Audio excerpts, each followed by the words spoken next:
Bible Study Lesson, Matthew 5. Theme: Living the Blessed Life in God's Kingdom. Matthew 5 introduces the Beatitudes, a powerful set of teachings by Jesus that outlines the attitudes and behaviors of those who live according to God's kingdom values.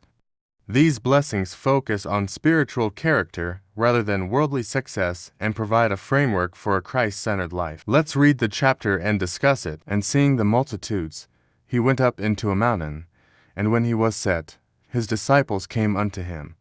And he opened his mouth and taught them, saying, Blessed are the poor in spirit, for theirs is the kingdom of heaven.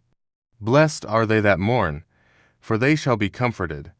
Blessed are the meek, for they shall inherit the earth. Blessed are they which do hunger and thirst after righteousness, for they shall be filled.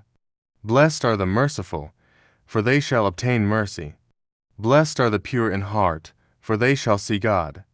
Blessed are the peacemakers, for they shall be called the children of God. Blessed are they which are persecuted for righteousness' sake, for theirs is the kingdom of heaven. Blessed are ye, when men shall revile you, and persecute you, and shall say all manner of evil against you falsely, for my sake. Rejoice, and be exceeding glad, for great is your reward in heaven, for so persecuted they the prophets which were before you. Ye are the salt of the earth, but if the salt have lost his savour, wherewith shall it be salted? It is thenceforth good for nothing, but to be cast out, and to be trodden under foot of men. Ye are the light of the world. A city that is set on an hill cannot be hid. Neither do men light a candle, and put it under a bushel, but on a candlestick. And it giveth light unto all that are in the house. Let your light so shine before men, that they may see your good works, and glorify your Father which is in heaven. Think not that I am come to destroy the law, or the prophets. I am not come to destroy, but to fulfill. For verily I say unto you, till heaven and earth pass, one jot or one tittle shall in no wise pass from the law, till all be fulfilled. Whosoever therefore shall break one of these least commandments, and shall teach men so, he shall be called the least in the kingdom of heaven. But whosoever shall do and teach them, the same shall be called great in the kingdom of heaven. For I say unto you, that except your righteousness shall exceed the righteousness of the scribes and Pharisees, ye shall in no case enter into the kingdom of heaven. Ye have heard that it was said of them of old time, Thou shalt not kill. And whosoever shall kill shall be in danger of the judgment. But I say unto you, that whosoever is angry with his brother without a cause shall be in danger of the judgment, and whosoever shall say to his brother, Raca, shall be in danger of the council. But whosoever shall say, Thou fool, shall be in danger of hellfire. Therefore if thou bring thy gift to the altar, and there rememberest that thy brother hath aught against thee, leave there thy gift before the altar, and go thy way. First be reconciled to thy brother, and then come and offer thy gift. Agree with thine adversary quickly, whilst thou art in the way with him, lest at any time the adversary deliver thee to the judge, and the judge deliver thee to the officer, and thou be cast into prison. Verily I say unto thee, thou shalt by no means come out thence, till thou hast paid the uttermost farthing. You have heard that it was said by them of old time, Thou shalt not commit adultery. But I say unto you, that whosoever looketh on a woman to lust after her hath committed adultery with her already in his heart. And if thy right eye offend thee, pluck it out, and cast it from thee.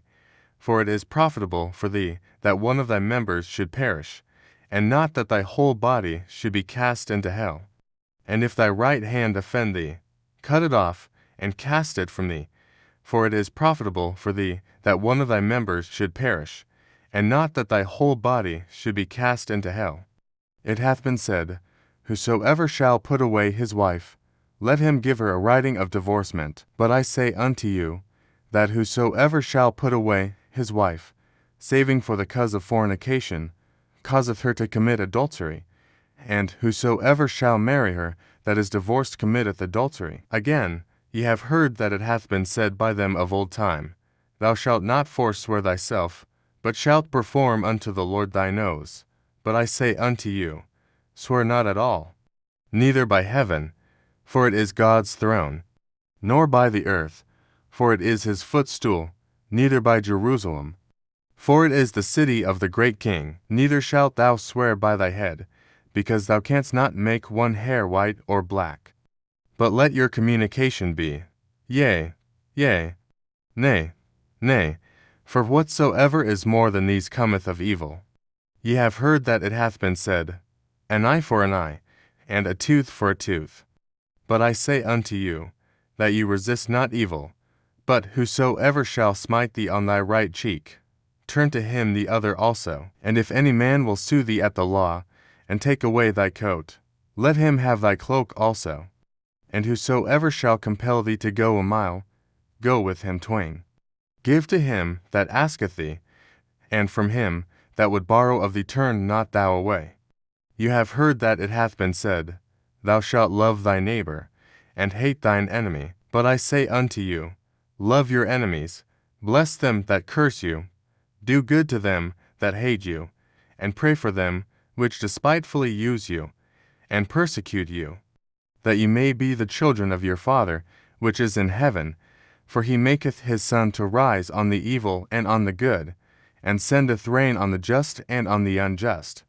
For if you love them which love you, what reward have ye? Do not even the publicans the same? And if ye salute your brethren only, what do ye more than others? Do not even the publicans so?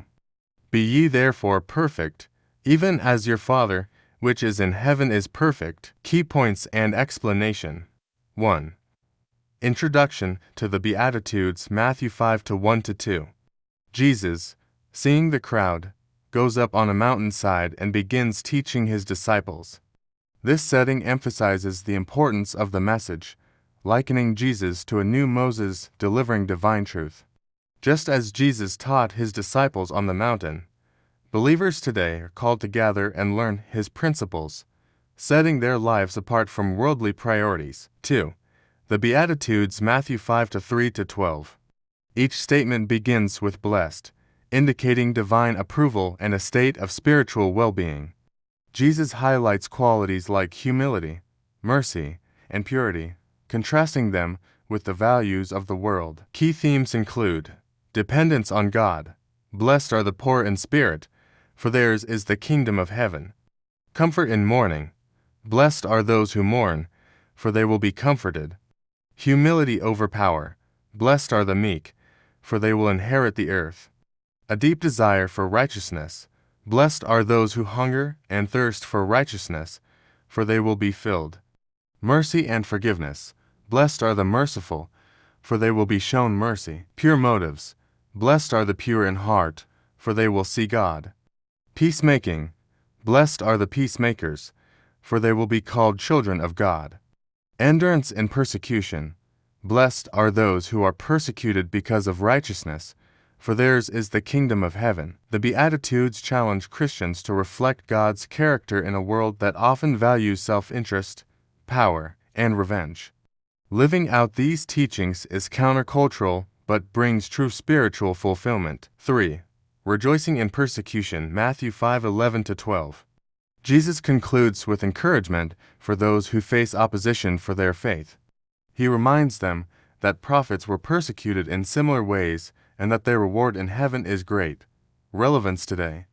Persecution may look different now: ridicule, rejection, or opposition, but Jesus promises joy and eternal rewards for those who remain faithful under pressure. Key verse: Blessed are the meek, for they will inherit the earth.